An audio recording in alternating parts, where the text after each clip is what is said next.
Stevie, it's a game of two halves, isn't it? You've blown them away in the first half, and then they've come out the traps quickly and had a bit too much for you in the second half. We went into the game with a game plan.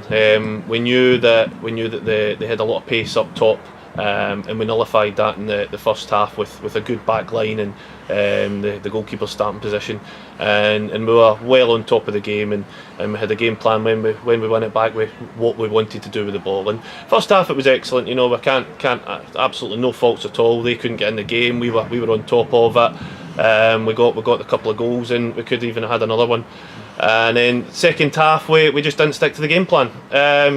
You know, the two of their three goals has come from the pace that they've got up top that we'd nullified so well in the first 45 that we switched off and we allowed them to use that pace instead of maybe just having a better line.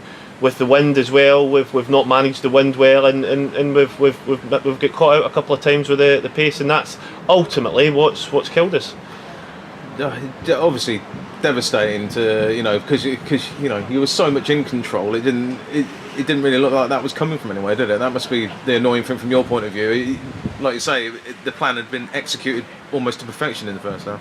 It was, yeah, and you know, you've always got that when you're 2-0 up. Yeah, it's the old cliche of next goal's massively important. They got it after 6 minutes, and I think we went into as a team, we just went into a bit of a panic rather than thinking, we're still 2-1 up in the cup, away from home. Let's do things properly, and we get caught out with a bit of panic. And I think it was 15-20 minutes of a bit of madness, and that's what it says to the boys afterwards. It was in 7 games now since I've been in charge.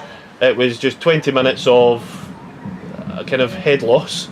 But bar that, we you know, the first half and even pushing towards the end, we had a couple of chances, hit the crossbar, and we've had a couple of pullbacks that were nearly there. And you know, I can't fault the boys. We go down to 10 men, and I can't fault the boys' effort and endeavour that they give to the team. All that happened was for 15-20 minutes, the game plan kind of went out the window for one reason or another. I'll have to look back and just see why that's happened.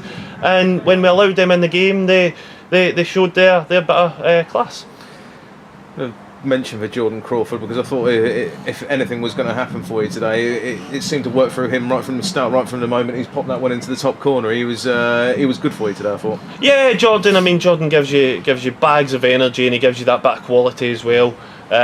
He's a terrific football player, and he's one of the boys that we got on contract last week because he's got a long old future at this football club, I hope.